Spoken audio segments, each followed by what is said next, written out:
Yeah, I wanted to talk about the affairs. I wanted to talk about the manipulation, the lies, the money, the power, the respect or the lack of, the women, the lifestyle, just all of that was going on over there. But every time the show shifted back to the children, I was like, okay, wait, run that back, run that back. I found myself thinking, like, come on, let's get back to this man, Gamora, the Gamoras and them women's, right? Then when I finished the series, all 22 of them, I realized the children were never the side story. They were never the ones that were in the background. The children was the story. You know, Miss Kenya. Kenya love the kids. So today, I don't want to talk about who cheated.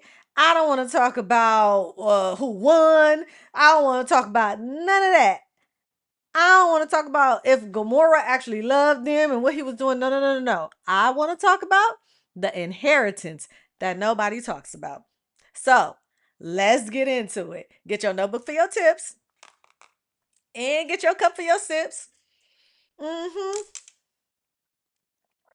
Because right now, we are going to get beneath the scenes of the Polygamist. Yes, and if you have not watched that, stop, pause, listen. This is not one that you just want to come and jump in and try to get on, all right? I already did my review, episode 1 through 5. Now we're about to get into 6 through 22. You heard me, 22. Because not every inheritance is money.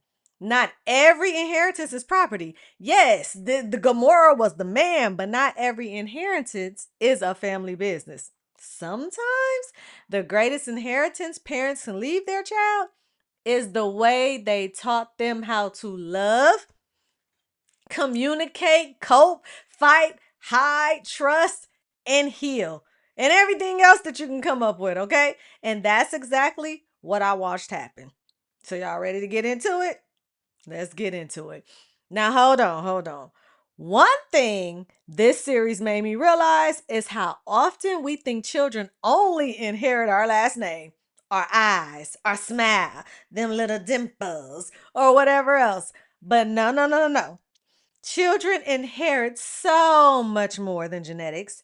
They inherit environments, they inherit relationships, expectations, they inherit beliefs, they inherit conflict styles, silence, chaos, emotional habits. Whether we intend to pass those things down or not, nobody sat those children down and said, here's how to create unhealthy relationships, and here's not how to create unhealthy relationships. They just watched day after day. For how long was it? Oh my God. It started out for about a year, a little over a year, and then to for life. Okay? Again, if you haven't watched it, go ahead, pause, hold on. Get your notebook for your tips and your cup for your sips because right now we are reviewing The Polygamist. Again, if you hadn't heard, if you hadn't seen, if it hadn't been none of that, pause, go back and watch it because we are definitely getting into it right now. All right, so let's talk about the sun. Now, this one hurt. This one hurt.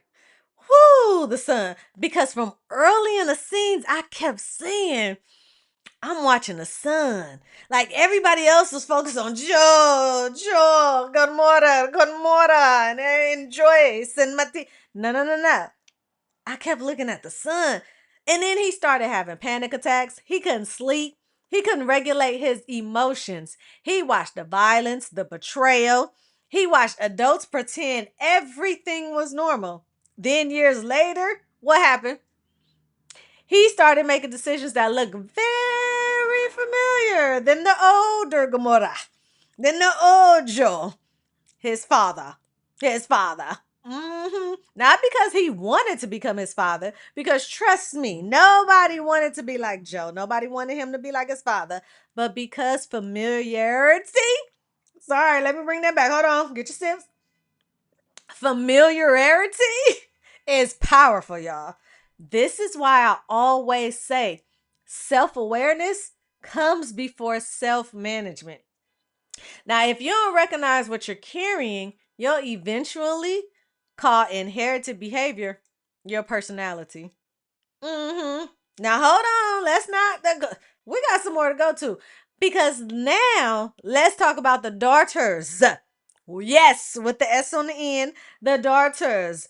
We don't really have much to say about the other son. The other son was younger, and that was actually, you know what? Let's go back to the other son real quick because he was the infant, he was the baby. They did not touch on that, but I'm going to touch on him because Joyce believes that he was the cause of Joe Gamora's affair and how all of this started because it happened right when she gave birth to that last baby boy. But we don't even touch on him. You know what? Now I think about it, I don't even know if we remember his name.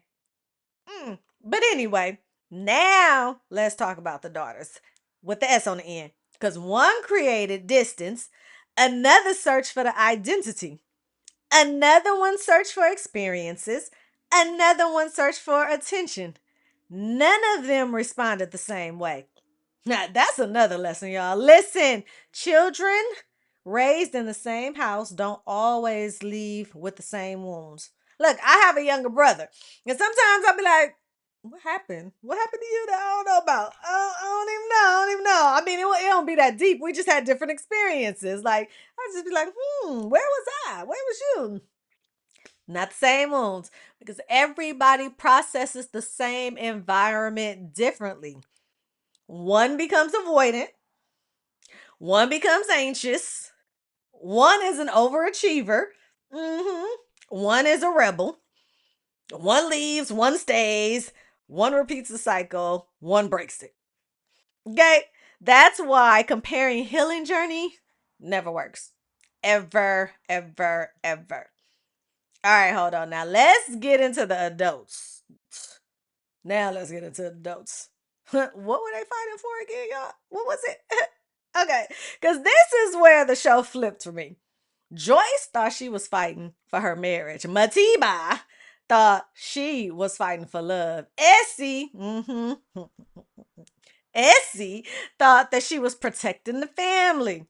Joe Gamora, okay, he thought he could keep everything together. Everybody thought they were fighting for their own outcome. Meanwhile, the children were playing the emotional ball. And guess what? What comes with that? They start paying an emotional bill. Nobody was asking, what are the children learning while they were fighting? What are the children thinking? What are the children? Everybody was so focused on winning, they missed what was being passed down. And it wasn't money. It wasn't money. Ha! The inheritance that was being passed down. Listen, hold on, let me take a step. Get y'all notebook for y'all tips real quick. Because we're reviewing the Polygamist. We are beneath the scenes to the Polygamist. So can I ask you something? Like, I want to ask you. When people think about inheritance, what comes to mind? Seriously, money, a house, jewelry, land, businesses. Those things matter. Yeah, sure. But here's my question. What if the greatest inheritance is your emotional blueprint? None of that other stuff that we just named. What if your child grows up believing love means competition? Because that's all they saw. What if they believe conflicts means yelling? Because that's all they experience. And what if they believe secrets are normal? Because that's all they were functioning as. They were trying to function as everything was normal. Nobody has to teach those lessons with words, y'all. Sometimes they're taught through repetition. Okay? Now, listen, this is why I always talk about collateral damage. I always talk about collateral damage, y'all. People ask me all the time, how long should you fight for a relationship? How long, you don't want to leave too soon. You got to stick it out. We ain't even going to talk about the whole ride or die thing. We ain't going to talk about it. No. But I don't have one answer for everybody. Every relationship is different. But I do believe this. Don't wait until years of unresolved issues the ones that create collateral damage that reaches the people to the point of no return. So don't wait until the years of those unresolved issues that created the collateral damage to create a problem. Yeah, because one of our biggest mistakes is we make believing people, hear me on this one, get your notebook for your tips. Believing that our choices only affect us, that the people around us will fall into place once we figure it out. We try to figure it out first and then believe that the people around us will fall in place. Yeah, this series right here proves that it don't. It don't. Children often carry consequences they never choose. Mm. Woo! Now hold on. Let's go back to the daughter because the eulogy. Mm. Go ahead, girl. The eulogy. One of the most powerful moments in the entire series came during the funeral. Now, again, if you don't know, if you did not watch this series, if you don't know what I'm talking about, stop, pause, hold on, go back, watch it. Okay? But when the oldest daughter says something that stayed with me, she reflected that the best parts of her father came from the women in his life. When she said that, I was like, come on now. She said the best parts of her father came from the women in his life. And she broke it down. Essie did this for him. Essie brought this out of him. Matiba brought this out of him. My mama brought this out of him. Woo, I said, because even in all the pain, y'all, she recognized the people who poured into her. It reminded me that influence doesn't always come from the loudest person.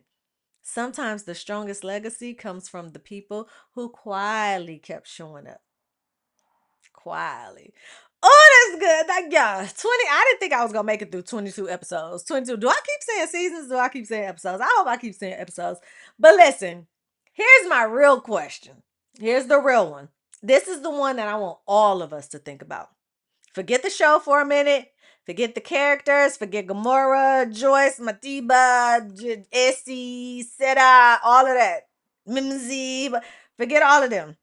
Ask yourself, what am I passing down that nobody has ever talked to me about? Get your notebook for your tips. And if you need to get your cup for your sips on that one, do that too. But what am I passing down that nobody has ever talked to me about? Not your money, not your furniture, not the last name. I'm talking your emotional habits, your communication, your conflict style, boundaries, self respect, your ability to apologize, your ability to forgive, to regulate your emotions. Because whether you realize it or not, someone is watching. Now, here's the keepsake, y'all. Here is today's keepsake from beneath the scenes on the Polygamist, honey child. Listen. Woo! The inheritance nobody talks about, y'all, is the life your children learn simply by watching the way you live. They're watching how you handle disappointment, how you handle conflict, how you treat people, how you respond when you're hurt, how you repair after mistakes, how you love, how you leave, how you come back long before our children repeat our words. Okay? Y'all always listen to me. He don't listen. She don't listen. They don't listen. But you know what they do? They see and they can watch and they can see all of that. They often repeat patterns. So if there's something you've inherited that no longer serves you, this right here is your keepsake reminder. You do not have to pass everything down just because it was passed down to you. Listen, some legacies deserve to continue. Others really deserve to end with us. Like, listen, some legacies deserve to continue and others deserve to end with us. So, y'all, that's today's keepsake. Oh my God, we went beneath the scenes on the Polygamist. I have more. This was the overall for it. Again, if you didn't see reviews for episode 1 through 5, Go back and see that and tell me what you think about it. This one, and then coming up, I have more to talk about. We're going to get into characters, everything else, and all that good stuff, okay? But right now, I want to know. I want to hear from you. What's one relationship pattern you think gets passed from generation to generation that people don't talk about enough? What you think? Type in the comment, type in the chat. Talk to you, girl. I'll talk back. But until then, I'll see you on the next episode of Beneath the Scenes.